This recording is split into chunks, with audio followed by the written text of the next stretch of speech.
Depuis 2009, une poignée d'étudiants de l'École polytechnique fabrique sa propre bière, une initiative qui a reçu l'aval du département de génie chimique et qui suscite l'enthousiasme de leurs professeurs. C'est d'autant plus intéressant que, généralement, ce que l'on fait en génie chimique, on peut faire de la peinture, des polymères, du pétrole, des médicaments, bon, toutes sortes de choses qu'on ne goûte pas vraiment et qu'on n'aime pas goûter. Et là, pour une fois, il y a un produit sur lequel on peut s'attarder et justement aller chercher toutes les subtilités, donc c'est extrêmement intéressant.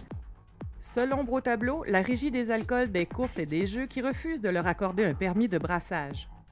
Donc, suite à la demande de notre permis, il y a eu 2 points qui ont été soulevés par la Régie. Premièrement, qu'ils ne voulaient pas donner un permis dans un milieu académique. Donc, ils ont peur des conséquences que ça pouvait avoir dans une université d'avoir un permis de brassage de bière. La deuxième chose qu'ils nous ont dit, qu'ils ne donneraient pas de permis à des enfants. C'est humoristique un peu, selon moi. Ces enfants, qui par ailleurs sont âgés de plus de 18 ans et qui opèrent une société technique appelée Polybrou, sont donc allés voir ailleurs s'ils pouvaient brasser.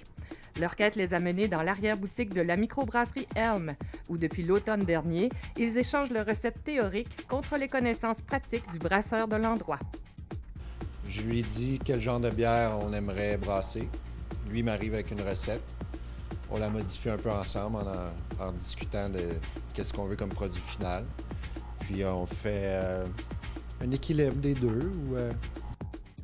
La journée qu'on brasse, on se partage les tâches. C'est sûr qu'il y a la job physique à faire, il y a des manipulations. On essaie de se partager ça puis de simplifier la job un de l'autre.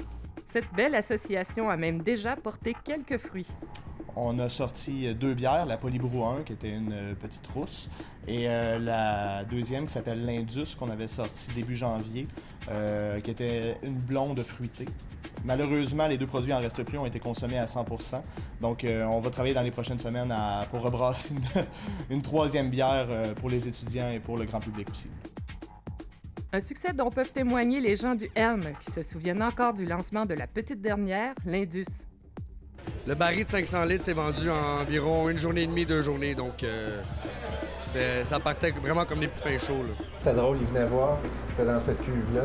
Il y a des niveaux aussi, tu peux aller voir à quelle vitesse ça descend. Fait que là, ils revenaient voir à chaque heure. « Hey, on est rendu là, on est rendu là. » Mais n'allez pas croire que la vente et la consommation de houblon soient la seule source de motivation de nos brasseurs en herbe.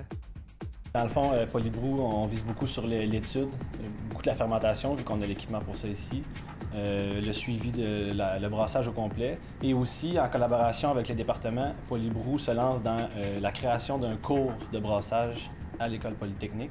Ça serait intéressant qu'on puisse former les gens sur place, au lieu d'aller les faire se former à l'extérieur, qu'ils reviennent avec une autre philosophie de production. Donc, si on pouvait les former sur place, ça serait effectivement très intéressant. C'est plus qu'un espoir, en fait. On travaille là-dessus à long terme pour être en mesure d'y arriver. Et pour y arriver, vous l'aurez deviné, ils ont besoin d'un permis de brassage. Retour, case-départ. Mais les gars de Polybrou n'ont pas dit leur dernier mot. Avec quelques appuis, ils comptent mettre un peu plus de pression sur la Régie des alcools. On est aussi rassemblés avec l'ABEC, qui est l'Association brassicole des étudiants du Québec, qui met de la pression au niveau de la Régie des alcools pour leur montrer l'importance pour avoir une bière de qualité au Québec, il faut absolument que l'éducation se fasse au Québec et non à l'extérieur. Reste à voir si nos polytechniciens, avec leurs appuis, réussiront enfin à faire le poids.